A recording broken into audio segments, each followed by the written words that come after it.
All right, let's jump right in, shall we? Today, we're rolling up our sleeves and stepping directly into the middle of one of the most intense psychological showdowns in modern literature. We are digging into Act 2 of William Gibson's incredible play, The Miracle Worker. Now, if Act 1 was all about setting the stage and introducing the players, Act 2, well, it's an absolute battlefield. We're talking about a massive clash of wills, a clash of cultures, and a massive clash of parenting philosophies. I am so excited to guide you through this explainer today, because we're going to see exactly how the author uses history, personal trauma, and just sheer, unyielding stubbornness to build an absolutely unforgettable conflict. So, I want you to really think about this for a second. Can you imagine what you would be like if your parents had never, ever disciplined you? What if they rarely even uttered the word no and simply gave you absolutely anything you desired the very second you wanted it? Now, we modern learners know a lot about childhood development today, right? We know for a fact that a lack of boundaries almost always leads to total chaos. But this is the exact dilemma facing the Keller family back in the 1880s. They have this young child, Helen, who has lost both her sight and her hearing. And out of just a deep, overwhelming sense of despair, her parents have completely erased the word no from her vocabulary. To really wrap our heads around the historical and moral perspective of that time period, you have to look no further than Proverbs 13:24. It says, "Whoever spares the rod hates his son, but he who loves him is diligent to discipline him." Now, I know it's a really tough sentiment to our modern ears, but the core message here is actually quite profound. What this is really getting at is that true love isn't just about giving someone whatever they want all the time. True love actually requires the diligence to correct a child. It takes time, it takes energy, and it takes a whole lot of patience to discipline someone so they can actually grow up to make good decisions on their own. In this specific context, discipline is presented as an act of incredibly deep love. Which brings us right into Section 1, Discipline versus Pity. This is where we see the absolute core of the conflict inside the Keller household. It all comes down to their approach. On one side, you have the Kellers. Look, there is no doubt that Helen's parents really, truly love her. But instead of disciplining her properly, their love is totally morphed into pity. They feel so incredibly sorry for her condition that they've essentially allowed her to just run wild. But then, on the other side, we have her new teacher, Anne Sullivan.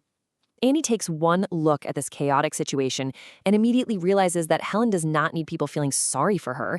Annie can see that underneath all that wild, unrestrained behavior, Helen is actually incredibly smart. She doesn't need pity, she needs proper guidance.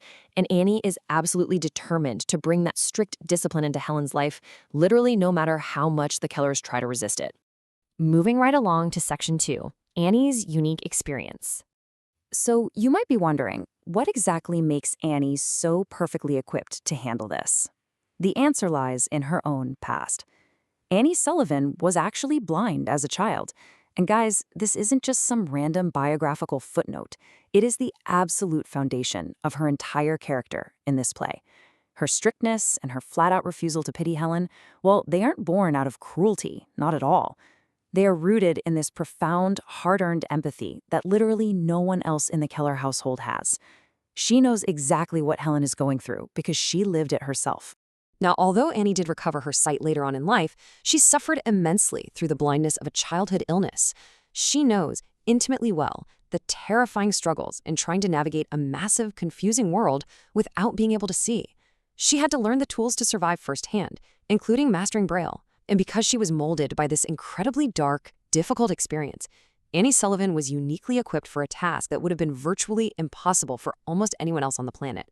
She survived the darkness, and she is fiercely, fiercely determined to pull Helen out of it too.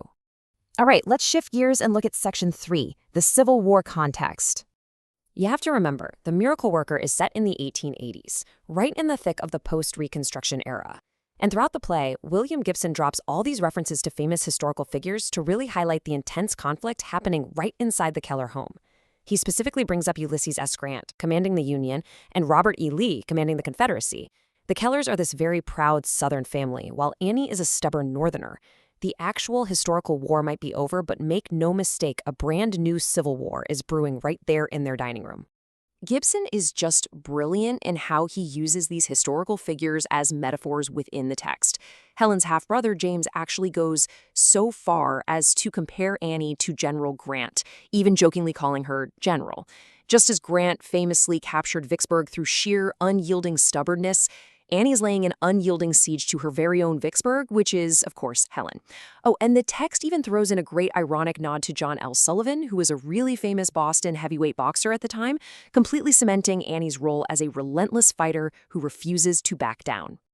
Which leads us to our final part, Section 4, Key Elements to Watch. Before we wrap up here, I want to make sure you keep an eye on Gibson's use of soliloquy.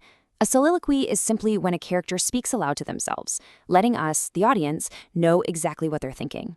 In a house where Annie feels entirely alone and totally misunderstood by the Kellers, these specific moments are basically our only window into her true strategies, her past trauma, and her deepest personal fears. So as you read Act 2, here is your scouting report. Watch how the tension just builds and builds around 3 key elements. First, pay really close attention to that breakfast conversation between James and the captain. They're discussing why one general lost the city of Vicksburg. I want you to ask yourself, why would the playwright intentionally frame a simple domestic scene around the breakfast table with a discussion about a military siege? Second, keep a close watch on Captain Keller. Notice how his proud personality and his constant differences of opinion with James, Kate, and Annie actively hinder Helen's progress. It's like he's getting in his own way. And third, be on the absolute lookout for Annie's final speech just before the end of the act. That is the exact moment where her heavy internal armor finally drops, just for a second. All of this leaves us with one massive burning question.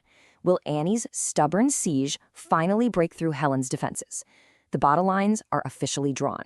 We have the Northerner stationed inside the Southern household. The fierce advocate for discipline is completely surrounded by a family blinded by pity. It is an absolutely incredible setup, and I highly encourage you to read Act 2 with all these concepts fresh in your mind to see exactly who wins this epic battle of wills. Thank you so much for joining me for this explainer. Keep learning, keep seeking structure in the chaos, and I'll catch you in the next one.